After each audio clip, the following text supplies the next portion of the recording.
अस्सलाम वालेकुम रहमतुल्लाहि वबरकातुहू। ये बहुत बड़ी खुशी की बात है कि बिलाखिर चेयरमैन वक्फ बोर्ड ने मुसलमानों की एक आवाज़ को सुनकर एक कदम उठाने का ऐलान किया है। ये ऐलान पहले भी किया जा चुका है, लेकिन अभी तक उसका कोई नतीजा किसी के सामने नहीं आया। और मैं ये बात कहने में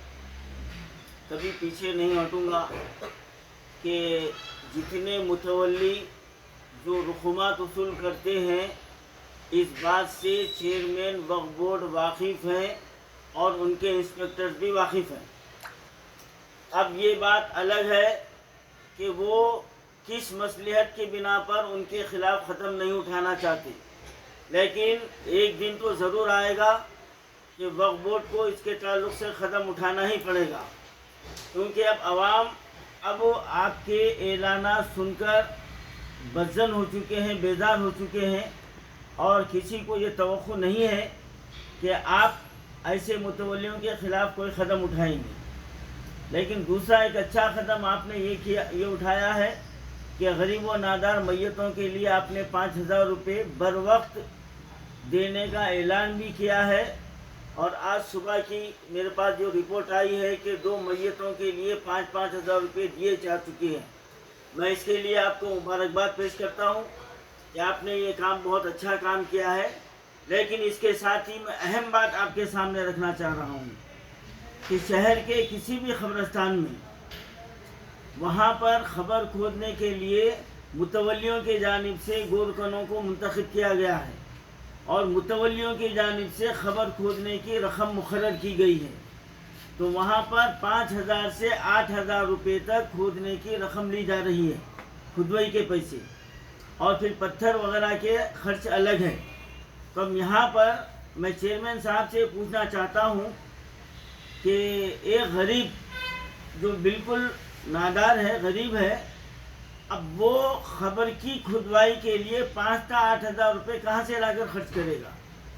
और ये बात उस ख़बरस्तान के मुतवल्लियों की ही इमा पर किया जा रहा है। अब यहाँ पर ये नहीं कहा जा सकता कि इस रकम में मुतवल्लियों का कितना हिस्सा है, ये नहीं कहा जा सकता, लेकिन हो भी सकता है, वरना एक ख़बर खोदने वाला इतना डिमांड बग़ैर मुतवल्ली की रजामंदी के नहीं कर सकता है। ये बात बिल्कुल साफ जाहिर है। तो मैं चेयरमैन साहब से मुतालबा करता हूँ कि जुमला ख़बरस्तानों में जो गोरकन ख़बर खोदने वाले हैं, उनकी कीमत को वक्फ बोर्ड की जानिब से मुकर्रर कर दी जाए, उससे 1 रुपया बढ़ के ना दें, और इस बात का आप बाकायदा ऐलान कीजिए आप। और दूसरी अहम बात कि हमारा शहर हिंदुस्तान में सबसे बड़ा 5वां शहर कहलाता है, और यहाँ पर यूपी के बाद सबसे ज़्यादा आबादी मुसलमानों की हमारे शहर में है। तो ये हमारे लिए कितनी बड़ी शर्म की बात है कि इतनी बड़ी आबादी वाले शहर में मुस्लिम मैयतों की मुंतकिली के लिए एक सवारी नहीं, और जबकि हमारा वक्फ बोर्ड हिंदुस्तान के तमाम स्टेटों में सबसे ज़्यादा दौलतमंद है। सबसे ज़्यादा हमारे पास वक्फ की जायदादें हैं जो 1 लाख के करीब है, बल्कि ज़्यादा है, और करोड़ों रुपए इसका जो है ना इनकम है। तो ये कितनी बड़ी हमारी बदनसीबी है कि मुस्लिम मैयतों की मुंतकिली के लिए वक्फ बोर्ड की जानिब से कोई गाड़ी का इंतज़ाम नहीं किया गया। और ये मसला ऑल इंडिया सूफी उलमा कौंसिल पिछले 2 साल से उठा रही है। हम वक्फ बोर्ड के चेयरमैन साहब को भी इस तरफ जो है ना तवज्जो दिलाए, लेटर दिए, वज़ीर दाखिला को भी तवज्जो दिलाए, और जो है ना माइनॉरिटी मिनिस्टर को भी हमने तवज्जो दिलाया, और हमने KTR साहब से भी जब मुलाकात की उनको भी तवज्जो दिलाया कि मैयतों की मुंतकिली के लिए कम अज़ कम वक्फ बोर्ड की जानिब से 4 गाड़ियों का इंतज़ाम किया जाए। लेकिन हमारा मुतालबा अभी तक बर्फ़दान की नज़र है। अब सब्र का पैमाना लबरेज हो चुका है। मैं चेयरमैन साहब से मैं कहता हूँ कि आप फौरी तौर पर मैयतों की मुंतकिली के लिए गाड़ियों का इंतज़ाम करें, वरना हम एहतजाज करने पर मजबूर हो जाएंगे। और उससे और एक अहम बात यह है कि आज शहर की ज़िंदगी फ़्लैश सिस्टम हो गई है। अब लोग घरों में कुर्बानी नहीं दे सकते, तो कई मकामात पर लोग कुर्बानी का इंतज़ाम करवा दे रहे हैं। तो मैयतों को गुस्ल देने की जगह जो है ना, ये बहुत बड़ा अहम मसला हो गया है تو اس کے لیے کسی اوقافی قبرستان میں غسل خانے کی تعمیر کی جائے، اور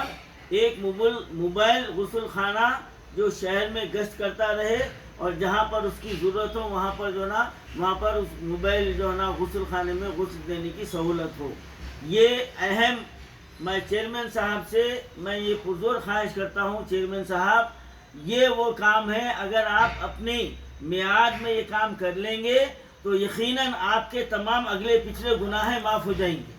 آپ کے پورے غلطیاں نظر انداز ہو جائیں گے، اللہ تعالیٰ آپ کی مغفرت کر دے گا، آپ کے خاندان کی مغفرت کر دے گا اگر آپ اپنی میعاد میں یہ کام کر لیے، ورنہ آپ کو مسلمان معاف نہیں کریں گے، اور آپ کا جبھی بھی نام آئے گا تو آپ کا نام حقارت سے لیا جائے گا، تعریف سے نہیں لیا جائے گا، کیونکہ آپ نے عوام مسلمانوں کے لیے کچھ نہیں کیا، آپ نے کیا ہے تو جو نا وقف مافیا کی مدد کی ہے، آپ نے متولیوں کی مدد کی ہے،